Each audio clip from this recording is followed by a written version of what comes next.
Program-program unggulan harus berjalan efektif. Program perlindungan sosial harus andal.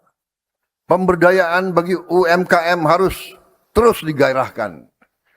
Dukungan untuk petani, nelayan, guru, dan tenaga kerja yang rentan juga harus diperkuat. Harmonisasi kebijakan pusat dan daerah harus semakin baik dan semakin kokoh. Pemberantasan korupsi dan penegakan hukum harus terus ditegakkan tanpa pandang bulu.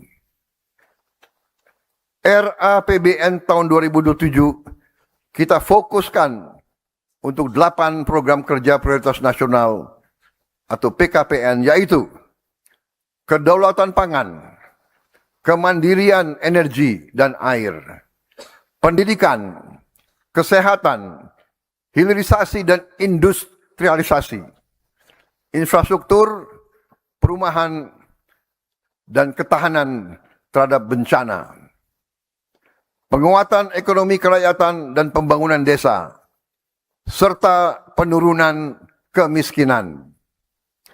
8 prioritas tersebut didukung oleh penguatan pertahanan dan keamanan, penegakan hukum, tata kelola pemerintahan, percepatan digitalisasi, dan diplomasi ekonomi.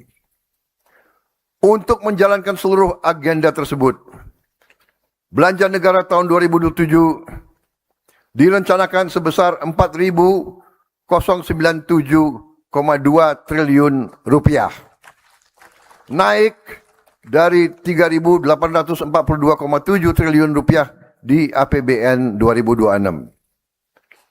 Pendapatan negara diperkirakan mencapai 3.426 triliun rupiah, naik dari 3.153,6 triliun rupiah di APBN 2026. Pembiayaan direncanakan sebesar 671,2 triliun rupiah dengan defisit sebesar 2,40% terhadap produk domestik bruto. Dan ini akan kita usahakan untuk kita tekan lebih kecil lagi.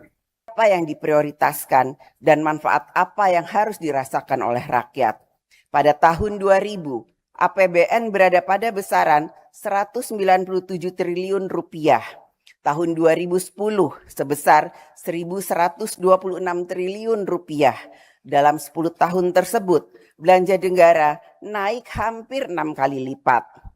Pada tahun 2026, APBN sebesar 3.842 triliun rupiah, naik hampir 20 kali lipat dibanding tahun 2000.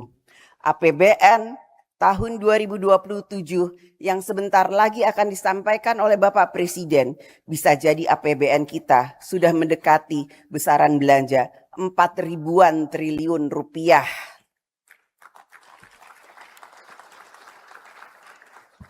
Mungkin tidak ada satupun di antara kita yang pernah melihat banyaknya uang sebesar hampir 4.000-an triliun rupiah. Angka itu begitu besarnya, bahkan sangat besar. Tetapi bagi seorang petani yang sedang menunggu panennya menghasilkan, seorang anak yang ingin sekolah setinggi-tingginya, rakyat tidak mampu yang membutuhkan pelayanan kesehatan, seorang pencari kerja untuk menghidupi keluarganya, atau urusan rakyat lainnya, angka sebesar apapun terasa tidak bermakna apabila belum dapat menjawab harapan dan urusan rakyat. Oleh karena itu, APBN tidak hanya diukur dari besarnya anggaran yang dapat dibelanjakan. APBN harus dinilai dari kinerjanya dalam memenuhi harapan rakyat dan banyak